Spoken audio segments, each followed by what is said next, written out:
था वो, कोई गलत काम तो नहीं करा था उसने, किसी को मारा तो नहीं था, किसी की जान बचाई तो रहा था। फिर उसके बाद में ये शासन प्रशासन क्यों नहीं देख रही है, क्यों नहीं बोल रही है शासन प्रशासन,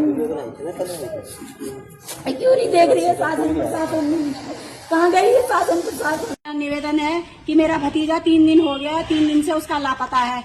108 एम्बुलेंस में वो कर्मचारी है, कर्मचारी 108 एम्बुलेंस में, आज तक उसका कोई पता नहीं चला। 3 दिन हो गए हैं। 13 तारीख की घटना है ना? हाँ, 13 तारीख की घटना है, रात को 10 बजे, और वो ऑन ड्यूटी पे मरा है। न कोई शासन हमारे घर आया, न कोई प्रशासन हमारे घर आया। अगर कोई बड़ा नेता मरता तो उसके घर लाइन लगी रहती। 3 दिन से उसका लापता है, जिंदा मरा कुछ उसकी कोई अभी तक हमारे पास कोई सूचना नहीं आई। हम यहाँ सीएमओ ऑफिस में आए हैं, ये डीएम ऑफिस में आए, यहाँ छुट्टी है आज, और कोई सुनने वाला नहीं है। न कोई रेस्क्यू टीम हमारे पास आई, न कोई आई। ऐसे किसी के साथ भी कोई घटना हो सकती है, बताओ क्या करें, हम किसके पास जाएं? गरीब परिवार से रेड अलर्ट के बावजूद भी वो लड़का ड्यूटी पे था, ऑन ड्यूटी पे था। जब पूरा उत्तराखंड अपने घर में था, वो उसने किसी की जान बचाई, एम्बुलेंस में था। आज उसकी जान चली गई तो उसकी डेड बॉडी पे हमारे घर पे नहीं आए। बताओ हम कहाँ जाएं? गरीब परिवार से वो लड़का था, उसका पापा हार्ट के पेशेंट है, वो लड़का कमाता था तब घर का खर्चा चलता था। अब किसके पास जाएं हम, बताओ? अगर ये बच्चे हमारे, अगर किसी के साथ ऐसे हादसा हो जाए, कौन इसके जिम्मेवार है? साथ का एक कर्मचारी 108 में, जो कि ईएमटी के पद में था, और जब देवाल लोकेशन में, उनका लोकेशन देवाल लोकेशन था, और कर्मचारी का नाम गौरव था। और वो बेचारा ऑन ड्यूटी, मतलब नाइट ड्यूटी उस लड़के की थी, और रेड अलर्ट के दौरान, मतलब 13 अगस्त को ये सब चीजें घटना हो गई है। आपदा आई है, जब कुछ भी हुआ बहा है, लोग तमाम प्रकार की बातें कर रहे हैं। कोई सूचना नहीं है, सूचना मतलब एकदम क्लियर नहीं है हुआ क्या है, क्या हुआ है, क्योंकि वो मतलब जब एम्बुलेंस के अंदर उनके साथ पेशेंट भी थे, सभी अटेंडर भी था, सभी थे, पायलट भी था, पेशेंट भी साथ में था, और उसके बावजूद भी ना हमारे हेड ऑफिस से, 108 के हेड ऑफिस जो कि देहरादून में है, वहाँ से ना एचआर का कॉल आया है, ना और किसी सर का भी कॉल नहीं है। 3 दिन से हो गए। 3 दिन हो गए, 3 दिन से कोई अभी तक कोई खबर नहीं है। ना उनके घर वाले भी, उनकी बहन भी मानसिक रूप से पीड़ित है, मम्मी बेहोश है, उनकी माता जी भी बेहोश है, हार्ट के पेशेंट है, और कमाने वाला भी मेरे को लग रहा है इकलौता ही लड़का था वो। तो काफी बुरी स्थिति वाली बातें हो गई है कि अभी तक हमको खोजबीन के दौरान अभी तक वो लड़का मिला नहीं है। उनके पिताजी भी मजदूर हैं, और यहाँ पे सभी भाई लोग आ रखे हैं। उनके जब तक हेड ऑफिस से कोई बातें होती नहीं है, जब वो नहीं पूछे तो हम ही लोगों को आगे आना पड़ेगा। हम कर्मचारी लोग सभी एकजुट होकर उस भाई को ढूंढेंगे, खोजेंगे, जो भी हमसे हो पाएगा। बिल्कुल, हमसे जितना हो पाएगा, हम सभी कर्मचारी, पायलट, ईएमटी दोनों, सभी लोग हम उनको ढूंढने की कोशिश करेंगे।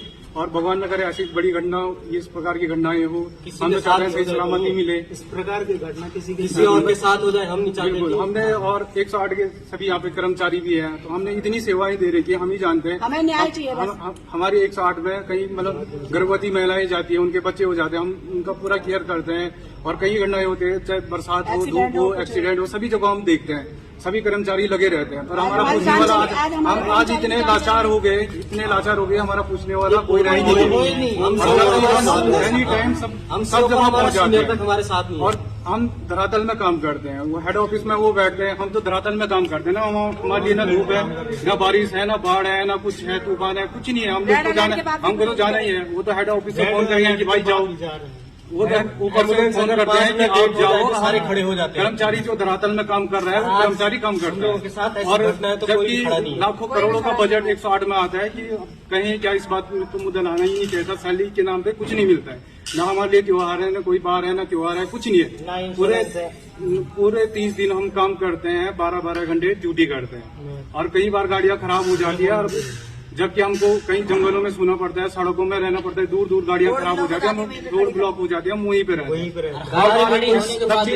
अभी हमने अपनी सेवाएं दी, हमने कहा चलो कोई बात नहीं, हम सेवाएं देते हैं।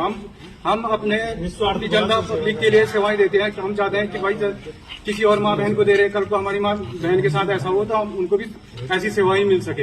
ये सेवाओं के लिए हम सेवाएं देते हैं, सभी कर्मचारी सेवाएं देते हैं। सेफ्टी के नाम पे हमारे पास ऐसी स्थिति हो गई कि हेड ऑफिस से एक फोन तक नहीं आया। उनकी माताजी भी मतलब परेशान है, उनके पिताजी इतने परेशान है, बहन मानसिक रूप से ही परेशान है कि वो बेहोश पड़े हैं अपने घरों पे, उनके पूछने वाला कोई नहीं है। क्या है हमारे समाज से गधेरे किया, हमारे पास मेरा एक टॉर्च सभी- लेके हम नीचे मार के उस आदमी को देख पाए।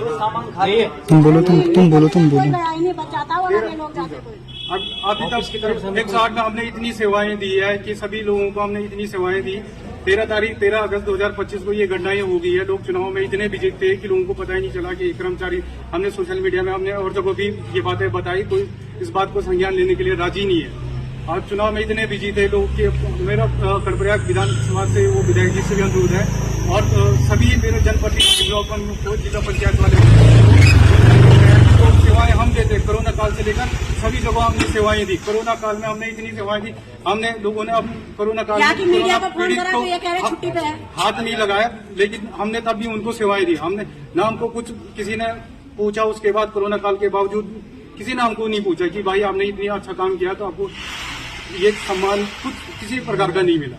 और मेरा यही अनुरोध है, सभी मेरा जनता सभी हमको सब सहयोग करे, गौरव भाई को घर वापसी दिलाए और घर वापसी हो या किसी भी प्रकार से ऐसा भी हो, घर वापसी के लिए अनुरोध है मेरा। सभी जनता से मेरा अपील है कि वीडियो को भी शेयर करते रहो, जितना हो सके गौरव भाई के घर वालों को सहयोग मिल सके। धन्यवाद।